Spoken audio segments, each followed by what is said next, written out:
Marcia met Howard Collins at church. Marcia was 35 years old. Howard was 41. Howard lived with his mother in a small house on the south side of the town. Marcia lived with her sister and father in an apartment 3 streets away. Marcia did not work. Her father, George Grant, was ill and never left the apartment. He stayed in bed most of the time and always needed somebody with him. So Marcia stayed at home with her father and only went out when her sister Karen was in the house. The 2 sisters were very different. Marcia was short, with a small, round face and short black hair. Karen was 10 years younger. She was tall, had long brown hair and good legs, and a suntan all through the summer. People often said to Marcia, "Your sister is very beautiful." There were always lots of men ready to take Karen out to dinner or to the cinema. But Marcia stayed at home. Karen worked in a shop in the town. When she was at home, she liked to sit up on the roof garden of their apartment building. It was one Sunday in May when Marcia came home with Howard the first time. She took him to see her father. George Grant was in bed. He had grey hair and a grey face. Sometimes he read a book, but mostly he just sat in bed and watched television. "This is Howard, Father," Marcia said. "He works at the hospital, and we met at church. I told you about him last week. Do you remember?" "No," her father said, and he turned his face away, back to his television. He was not interested in new people or his daughter's friends. Just then, Karen came into the room. She wore a white bikini and white shoes. She smiled at Howard. "So you're Howard," she said. "My big sister has got a boyfriend at last." Howard's face went red, and he looked down at his feet. Karen laughed. "Come on up to the roof garden and have some wine. The sun is wonderful this morning." "Oh, Howard began. Marcia looked angrily at her sister. But then she said, "Yes, I must get Father a drink. See you in a minute, Howard. Go up to the roof and talk to Karen." The sun was hot on the roof, and Howard took off his coat. He looked around. There were 3 chairs, a sun umbrella, a sunbed, and a table with 3 glasses and a bottle of wine on it. There were tiles on the floor, and next to the little wall around the edge of the roof, there were some flowers in boxes. This was the garden. "Very nice," said Howard. Karen smiled at him. "We don't see many good-looking men up here," she said. "Sit down and have a drink." Howard's face went red again. He gave a shy little laugh. "Oh, thank you," he said. He tried not to look at Karen's long, sun-tanned legs, but it was not easy. "I come up here all the time when it's sunny," Karen said. She began to put suntan oil on her arms and legs. Howard watched. Then Marcia arrived, and the three of them sat in the sun and drank wine. Marcia looked at Howard with love in her eyes. She did not look at Karen. Karen watched them. Her eyes went from her sister to Howard and back again to her sister. She smiled. It was not a nice smile. Every Sunday morning after that, Marcia brought Howard home for a glass of wine after church. Howard stopped his car in the street outside the apartment building, and Marcia said, "Sound the horn, Howard. Tell Karen we're here. Then she can get the wine ready." So Howard gave 3 little toots on his car horn. On sunny days, Karen always came to the wall at the edge of the roof and looked over to wave at them. Then she went to get the wine. She always wore her bikini or a very short skirt. Marcia never wore short skirts or a bikini. "My legs are too fat for bikinis," she told Howard. "Your legs are very nice," he said shyly. One day in June, Karen asked Howard, "What time do you finish work, Howard?" "About 6 o'clock," he said. "Could you bring me home after work?" Karen said. "My shop's very near the hospital.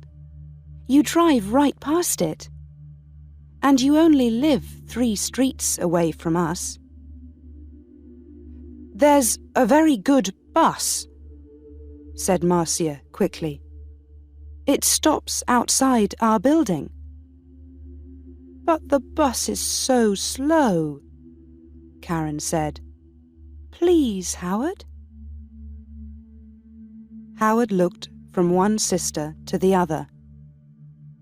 "Oh, well, yes, all right then," he said. "Thank you," Karen said, and gave him a quick kiss. So, every evening, Howard drove Karen home. On the first Friday, they were an hour late. When they arrived, Marcia was at the door of the apartment building. "What happened?" she asked. "Why are you so late?" "There was an accident," Karen said. 3 cars, all across the road. On that hill by the cinema, you know. We couldn't get past. We couldn't go back. There were so many cars, nobody could move." Howard said nothing. It was a long, hot summer that year.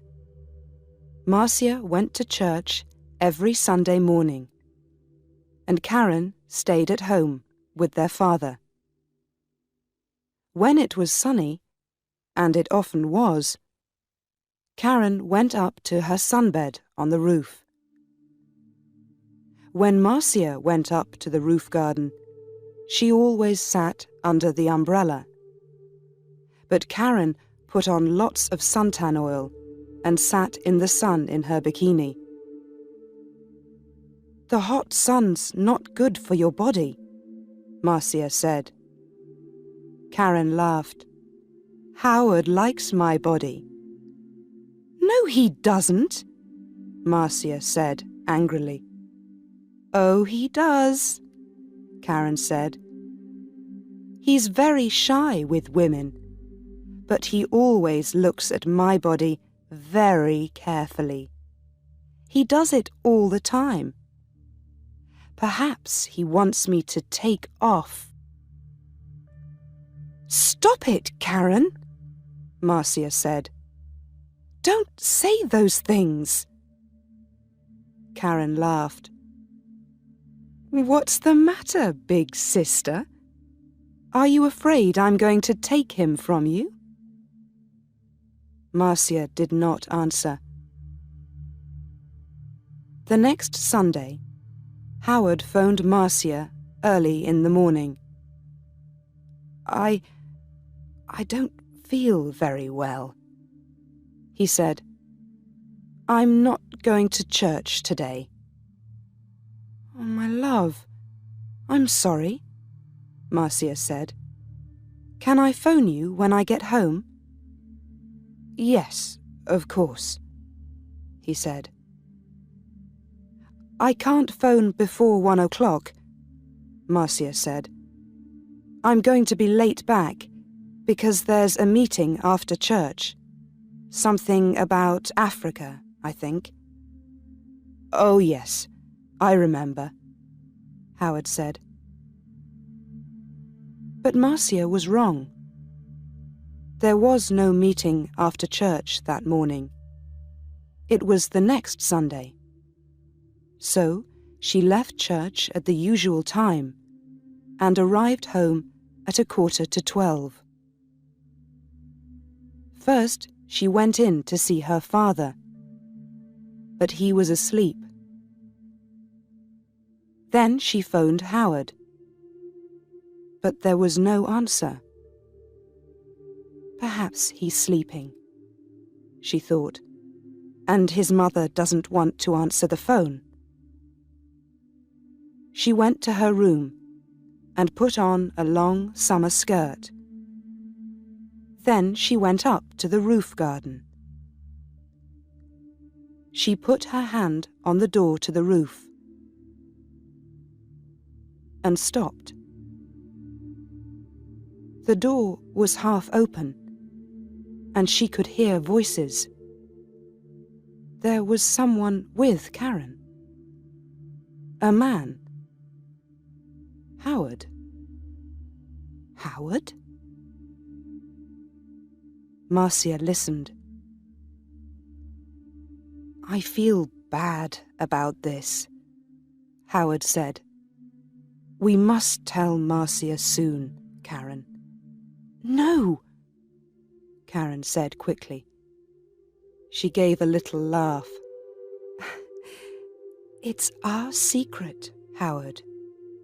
Only for a little longer. All right?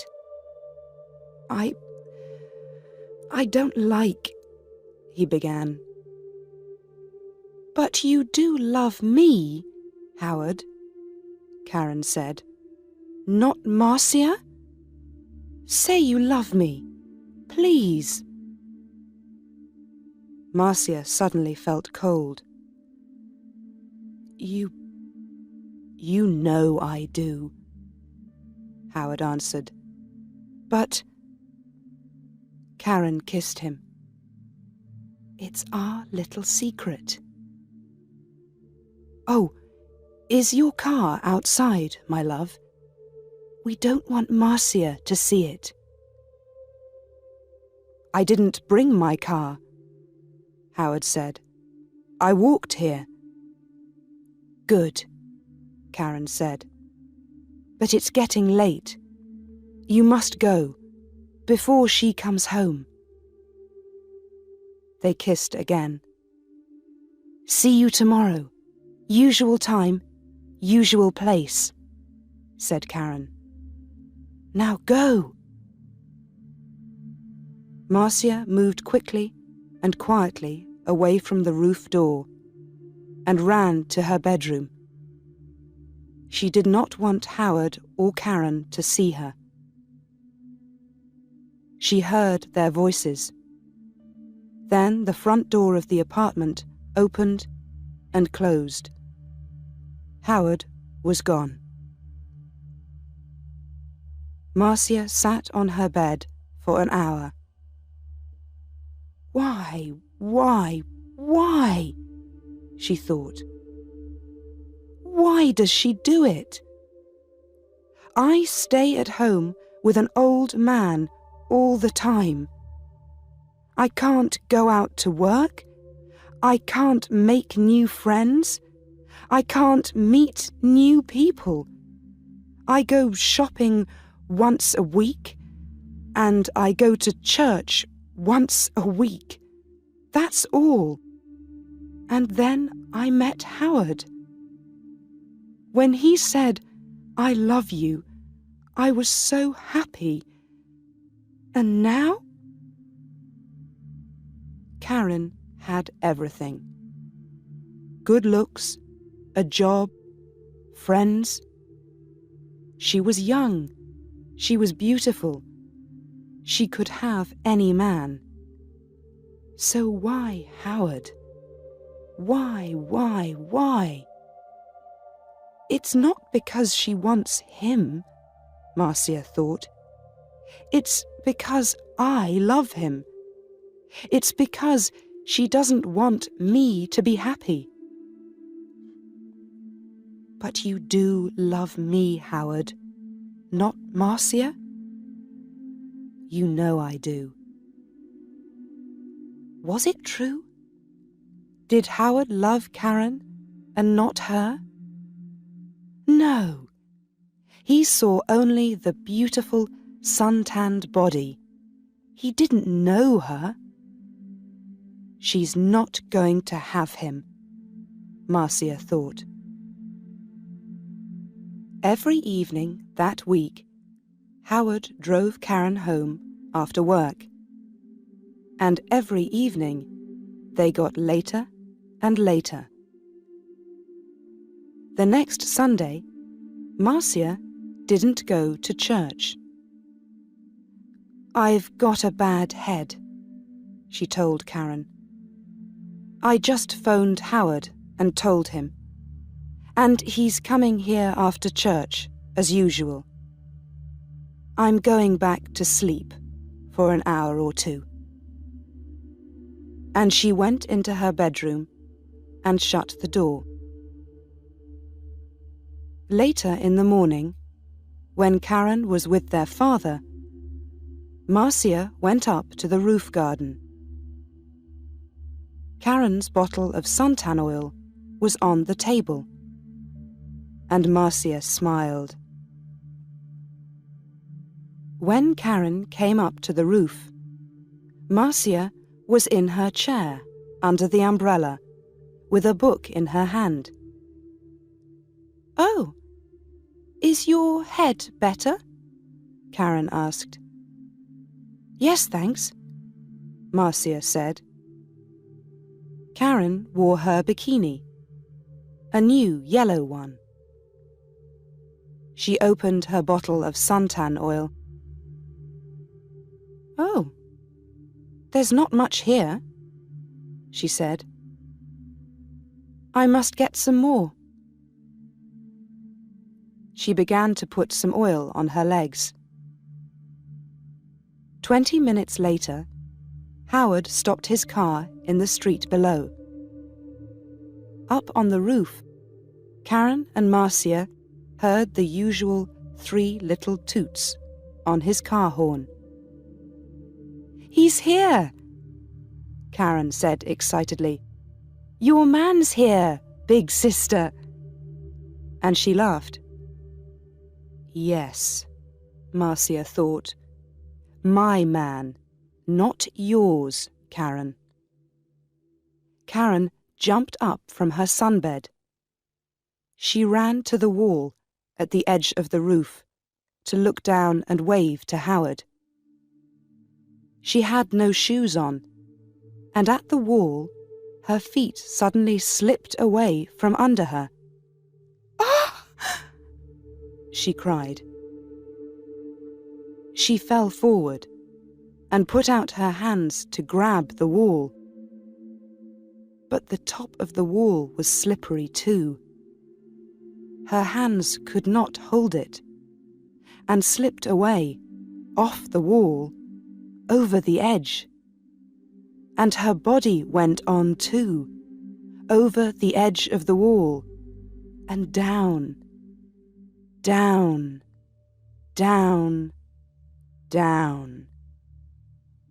Before she hit the ground, she knew. Slippery. Suntan oil. Marcia.